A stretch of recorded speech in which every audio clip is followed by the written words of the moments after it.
watching a film with friends, missing VHS videotape repeating.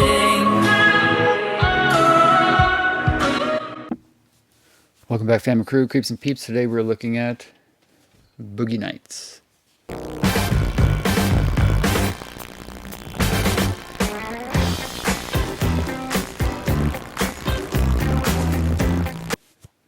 Collector's Edition, widescreen, 1997.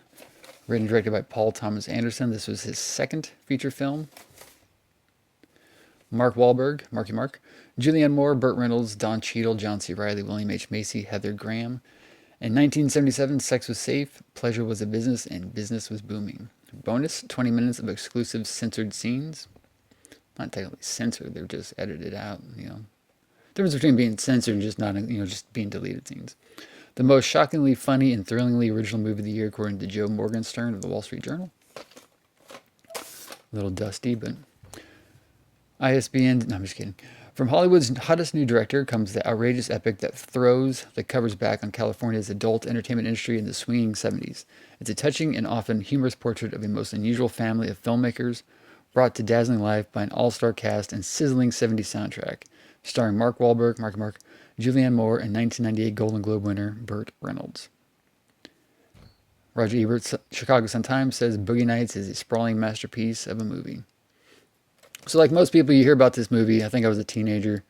I wasn't old enough to go see it in theater, but some guys I worked with went to a different theater to see it because we didn't have it when we were working at. Or maybe they'd seen it before. I forget exactly the timing of it.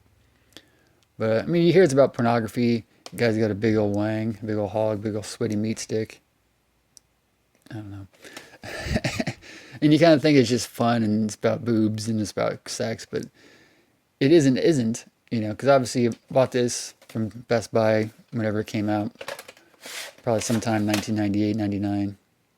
It's released 1998, new on home video, so yeah, I probably would have bought it right around the time that it came out, watched it tons and tons of times. Watched it enough to it's one I know every single beat and quip and everything about it. But there's one time I watched it, I fell asleep, and I woke up right as William H. Macy does what he does. And like when you're coming out of a deep sleep, that's the first thing you see. It's very shocking and very jarring. And ever since then, I've watched the movie completely differently. Like all the sex and the whatever stuff is completely uninteresting to me, but just watching the acting, the writing, the character dynamics and all that. And just obviously at the point in time, P.T. Anderson was just hopped up on cocaine and loved moving the camera. I mean, fantastic movie. But it's one of those ones that if this were his first movie, I think would be kind of,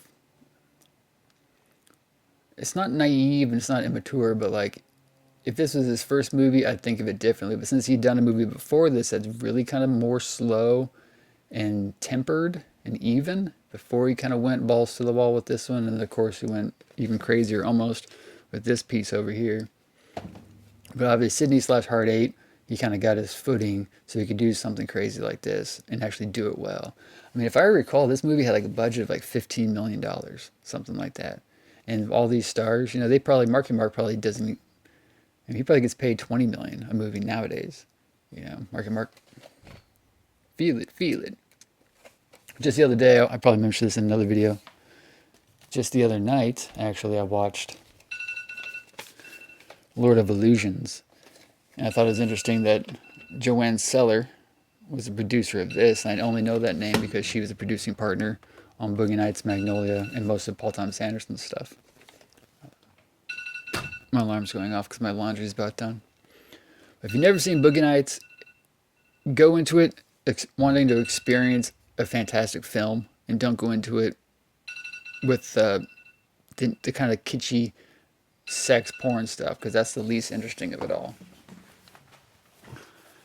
Looking back at it now, it's like out of all of Paul Thomas Anderson's movies, Boogie Nights is probably one of the most important in a way because it really kickstarted his career, but to me, one of the less interesting. Kind of like Mallrats versus Clerks.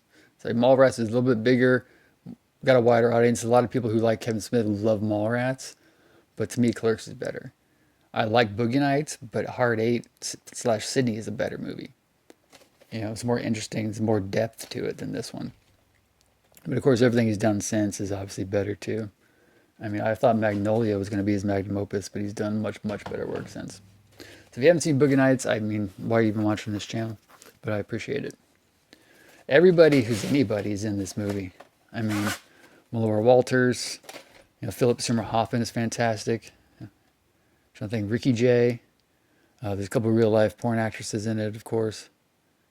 Just anybody's anybody. Like, I mean, all these stars, all these people are still. I mean, not Burt Reynolds. Did he die? I think he's dead.